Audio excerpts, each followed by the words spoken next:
Hi, everyone, and welcome to AQ's Blog and Grill.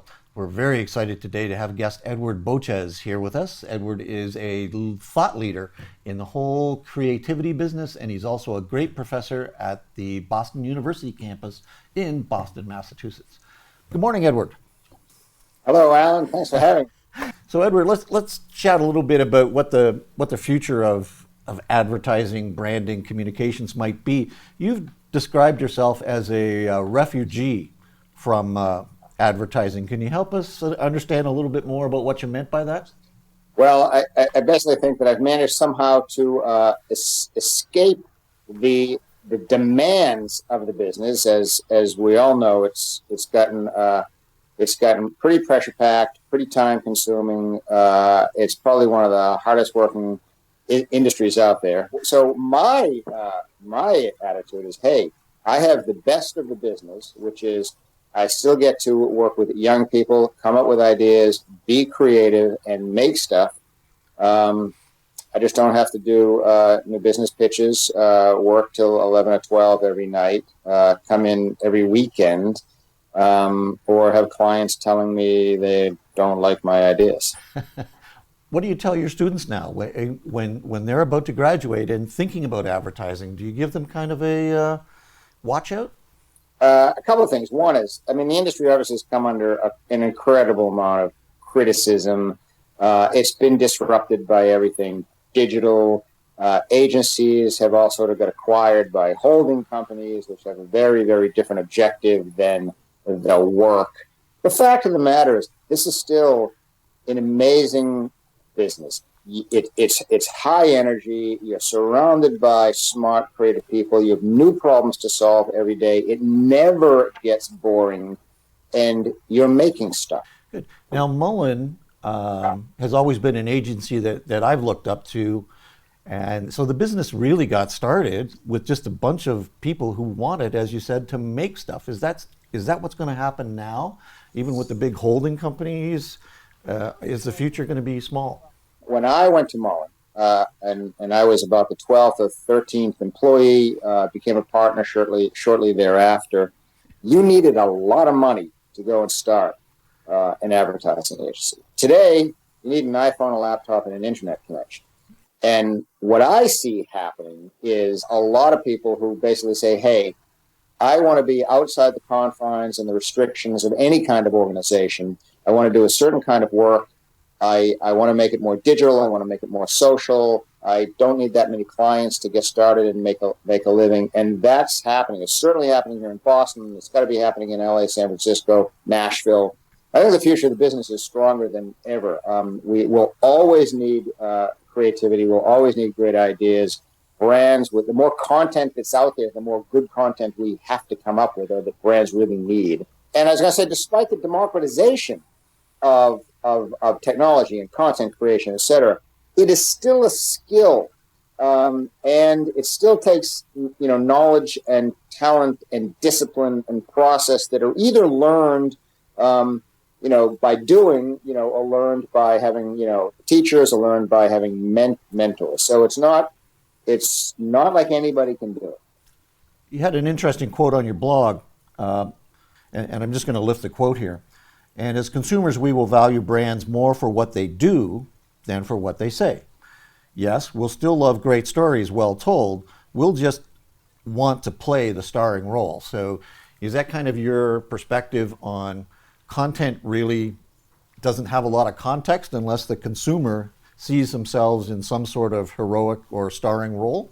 Again, I think that there's a couple of things going on. When you see great work, it could be a TV commercial. It could be a TV commercial that lives on YouTube. Right. If it's truly great, we sometimes really like it, and we seek it out, and we pass it on. And it doesn't have to be participatory or involve us. It does, however, have to earn our attention as opposed to trying to buy it. So I think that's the very first thing. Since we, the consumer, now have control over everything, where, when, and even if we engage with any content from a brand, right?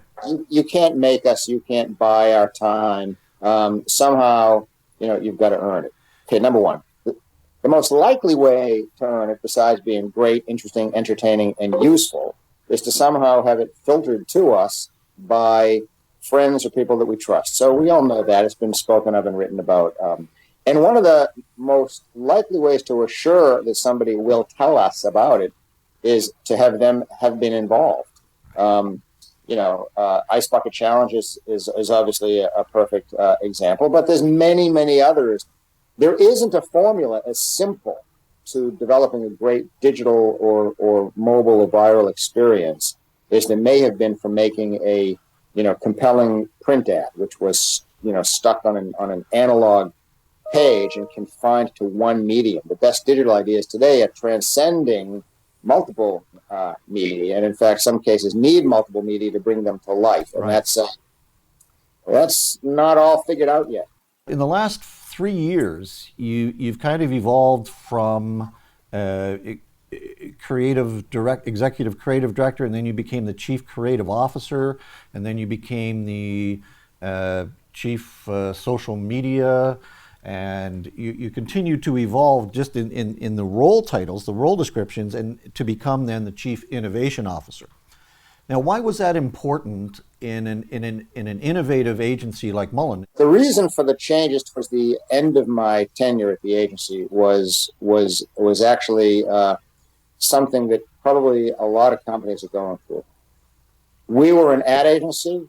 Our DNA, our genetic makeup was an advertising agency. That means we had a way of thinking and a way of solving problems that was so deeply ingrained in the culture that we were having a really, really hard time changing and evolving as the world got more digital, as the world got more social, as clients started to not only ask for those services, but were quick to criticize or condemn agencies that they didn't think got where the world was going. My approach was, I actually don't know a lot about social, and I don't know a lot about digital, or certainly I don't know the technology, but I know an awful lot about our company, the culture, how it works, how it makes decisions, where the power resides. And I think I can learn some of this stuff fast enough with the help of people who are smarter than I am, who really know it. I can be their cheerleader, their catalyst, their front guy, and maybe make this work throughout the organization. So that was actually the reason for it. I would actually strongly suggest that any company that is still struggling with transformation try not to do it with an outsider, but try to find an insider who's willing to learn enough about the new stuff to be able to impose it or infiltrate it or introduce it or inspire people to learn it themselves. I remember once I was with a creative director, and I was lamenting the fact that most of the work that he did seemed so advertising-centric, and I suggested that he pay a little bit more attention to new and emerging technologies. And coincidentally, it was the day that the Arcade Fire Wilderness Downtown Google Chrome thing had just come out, which was a pretty cool thing that we released that day. So when he said, "I don't need to learn anything about any kind of technology at all," I said, "Why is that?" And his comment was, "Because I know that whatever I think up, somebody can build it or do it." I said, "You're absolutely right. Hey, come here, I want to show you something." And I brought him in my office, and I played that for him and let him do the little demonstration of it. He was blown away. And then I asked him, "So, could you think that up?"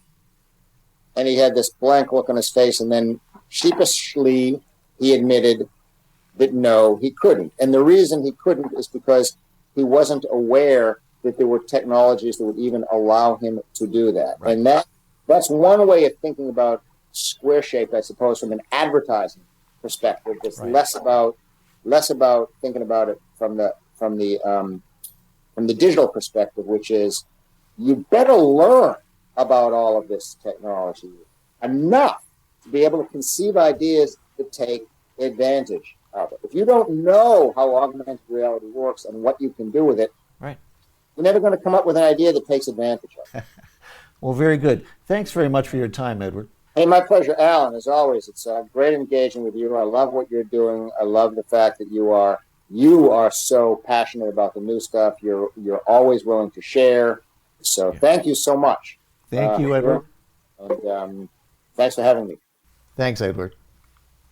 Thanks for tuning in to AQ's Blog and Grill. We had a great chat with Edward Boches of Mullen Advertising and now Boston University School of Advertising.